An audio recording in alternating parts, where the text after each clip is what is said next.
Welcome to my channel. आज की हमारी कहानी बहुत अच्छी है। दो हंसों की कहानी है। बहुत पुरानी बात है। हिमालय में प्रसिद्ध मानस नाम की झील थी।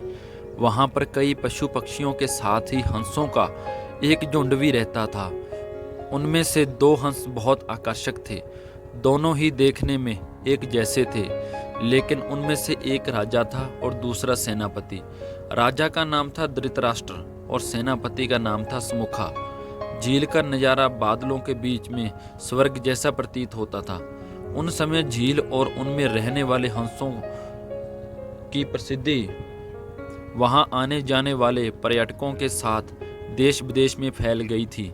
वहां का गुणगान कई कवियों ने अपनी कविताओं में किया, जिससे प्रभावित होकर वाराणसी के राजा को वो नज़ारा देखने की इच्छा हुई। राजा ने अपने राज्य में बिल्कुल वैसी ही झील का निर्माण करवाया और वहां पर कई प्रकार के सुंदर और आकर्षक फूलों के पौधों के साथ ही स्वादिष्ट फलों के पेड़ लगवाए।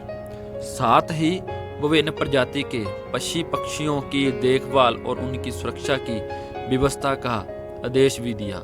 वाराणसी का यह सरोवर भी स्वर्ग जैसा सुंदर था, लेकिन राजा के मन में अभी भी उन दो हंसों को देखने की इच्छा थी जो मानसरोवर में रहते थे।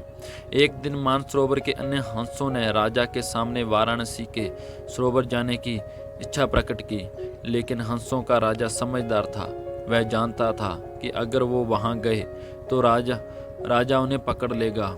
उसने सभी हंसों को वाराणसी जाने से मना किया, लेकिन वो नहीं माने। तब राजा और सेनापति के साथ सभी हंस वाराणसी की ओर उठ चले। जैसे ही हंसों का झुंड उस झील में पहुंचा तो अन्य हंसों को छोड़कर प्रसिद्ध दो हंसों की शोभा देखते ही बनती थी। सोने की तरह चमकनी उनकी चोंच, सोने की तरह ही नजर आते उनके पैर और बादलों से भी ज्यादा सफेद उनके पंख हर किसी को अपनी ओर आकर्षित कर रहे थे। हंसों के पहुंचने की खबर राजा को दी गई। उसने हंसों को पकड़ने की युक्ति सोची और एक रात जब सब सो गए तो उन हंसों को पकड़ने के लिए जाल बिछाया गया।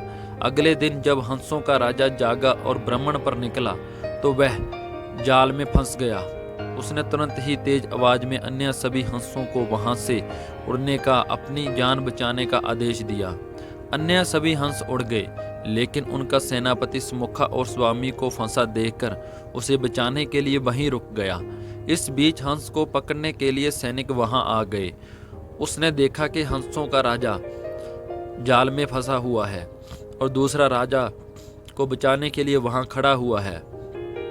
हंस की स्वामी भक्ति देखकर सैनिक बहुत प्रभावित हुए और उसने हंसों के राजा को छोड़ दिया। हंसों का राजा समझदार होने के साथ साथ दूरदर्शी भी था। उसने सोचा कि अगर राजा को पता चलेगा कि सैनिक ने उसे छोड़ दिया है तो राजा इससे जरूर प्राण दंड देगा। तब उसने सैनिक से कहा कि आप हमें राज के पास ले चलो। यह सुनकर सैनिक उन्हें अपने साथ राज दरबार में ले गए। दोनों हंस सैनिक के कंधे पर बैठे थे। हंसों को सैनिक के कंधे पर बैठा देखकर हर कोई सोच में पड़ गया। जब राजा ने इस बात का रहस्य पूछा तो सैनिक ने सारी बात सच सच बता दी। सैनिक की बात सुनकर राजा के साथ ही सारा दरबार उनके साहस और सेनापति की स्वामी भक्ति पर हैरान रह गया और सभी के मन में उनके लिए प्रेम जाग उठा। राजा ने सैनिक को माफ कर दिया और दोनों हंसों को आदर के साथ कुछ और दिन ठहरने का निवेदन दिया। हंस ने राजा के निवेदन स्वीकार किया और कुछ दिन वहां रुककर वापस मानस झील चले गए।